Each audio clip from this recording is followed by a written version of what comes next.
The two types of modern psychological therapies are psychotherapy, which is just talk therapy. This is when a person talks with a trained therapist to understand their thoughts, feelings, and behaviors.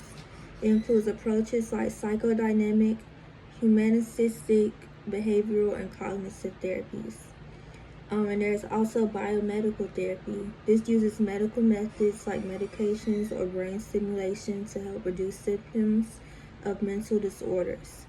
Sometimes both are used together for better results. 3 therapies based on classical conditioning, systematic desensitization, which is slowly exposing a person to what they fear while teaching relaxation skills. There's aversion therapy, which is pairing an unwanted behavior with something unpleasant to reduce that behavior. And then there's exposure therapy, which is directly facing a feared object or situation until the fear decreases.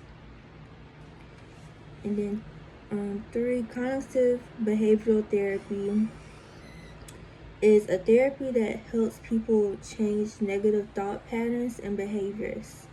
The 3 goals are to relieve symptoms of and solve current problems, teach strategies and handle future problems, and change irrational or distorted thinking into more realistic thoughts.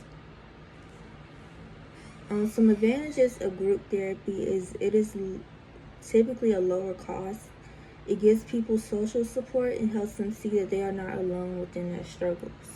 Members can learn from each other's experiences. The disadvantages is the therapist's time is shared and there is less privacy, and people with very severe problems may not do well in a group setting.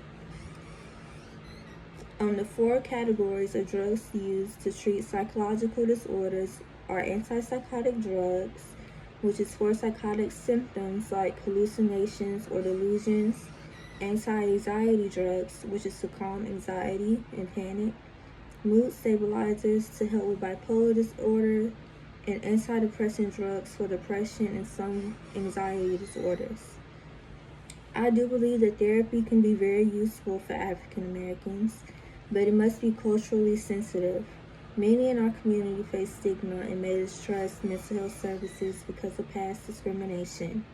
Therapists who understand cultural identity, racism, and community strengths can make treatment more effective.